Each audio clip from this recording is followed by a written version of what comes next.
To pass AFF-I, it's mentally grueling. I lost 20 pounds during the course. Really? It's mentally grueling. You have to do 30 practice skydives. They beat you up. They find your weakness. So AFF is accelerated free fall. And I did it in that order. It's not the order that I got my ratings, but I did it in that order because that's the one I'm most proud of by far. Not that I'm not of the others. I loved everything doing. I love doing tandems, but this was the hardest thing we've done in my life. I lost 20 pounds during the course. They find your weakness in skydiving. They skydive with you for the first couple of days, going you through where you're pulling their pilot chute. You are tracking off, and not until you hear your 2.5 ditter. So you're pulling at 2,500 feet, regularly, getting used to being on the bottom end of those skydives. He really teaches you how to relax into the bottom of all of that. But they get it in that order because it's way harder to fly the AFF-I than it is tandem rating. The skill level needed to put a parachute on someone that has only done a tandem and listen to the words come out of my mouth. Other than that, they've never done anything. They just put a canopy, just put a rig on them, and you and another guy just go out and hang on to them and let them go skydiving. It's accelerated free fall. It's intense. And I've loved every second of it so far. How do they find your weakness? So the evaluators are amazing. So you got to think, man. Mike is a E9 or E8 military guy. My other evaluator was Alex Coker, which he was mentally there for me every step of the way. The guy was in the CIA, all kinds of stuff. I mean, he's incredible. And still if you look at his Facebook page, he puts AFF-I first before the CIA or anything else. I don't know if that was on purpose, but if you look at mine, it's AFF-I and then any other accomplishment that I have after that. Alex Coker. And so they find our weaknesses through being really good skydivers, skydiving with us, and seeing what was easiest for us to get to and what was hard for us to get to. For example, so Steve Emmons and myself went. Well, Steve, his nickname is Big Sexy. So, the guy's massive. So he's going to fall fast, and I'm not. So I'm going to fall slower. So what they found was for him to go slow was very difficult. For me to go fast in the belly to earth orientation only was difficult. So they prodded at Steve for the first couple of days on that slow end. Just prodded him. That's what they do. What do you mean prodding? They would just float slow. They'd fly at 115 miles an hour, man.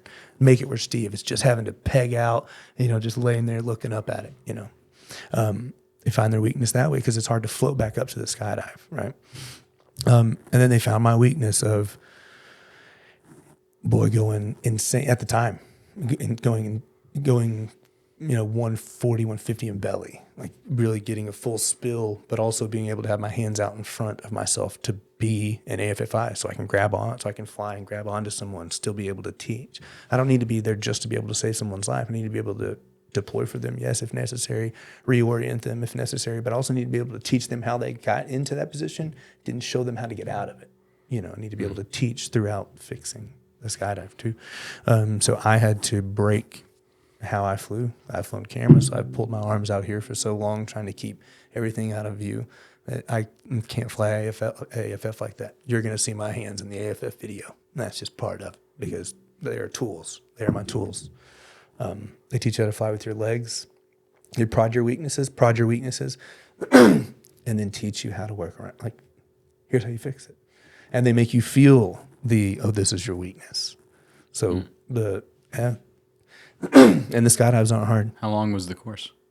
8 days, I think 8 days. You lost 20 pounds in a week. Yeah, I'm serious. Yeah. How did everyone else handle it going through pounds. Is it kind of like the hell week of skydiving? And so I can guarantee, I think I can speak for all of us that went through the course together, that we all cried at least once during that course. Every one of us bled and definitely sweated our asses off for it. Every one of us, they broke us, every one of us. Do they get a lot of people quitting in the course? Not necessarily in your group. No, I would imagine. So actually, absolutely, I would imagine. But what I think the order that it actually happens, they have the talk with you first. I didn't really actually realize the talk was like a real thing until, so you do the practice jumps, unless you just think you're something else. and then you just go hot, which I couldn't imagine. But some tunnel rat or something might be able to come in there. So I think that's usually instead of that it would happen as the talk. The Mike or the evaluators would come to you and say, "You want to save your $3,000?" That's how much it costs. You know? Well, so the AFF 30 course, practice jumps. 30 practice comes, the evaluator fee, Yeah. traveling and staying at West Tennessee, Yeah. food. Well, that's nice of them at least to give you an out before you waste your money. Right. You know? Right. I mean, so you'd have to pay for the practice jumps, but it's like, okay, you can stop now and go home days early and keep your stay, your stay, keep the money. Yeah. Yeah.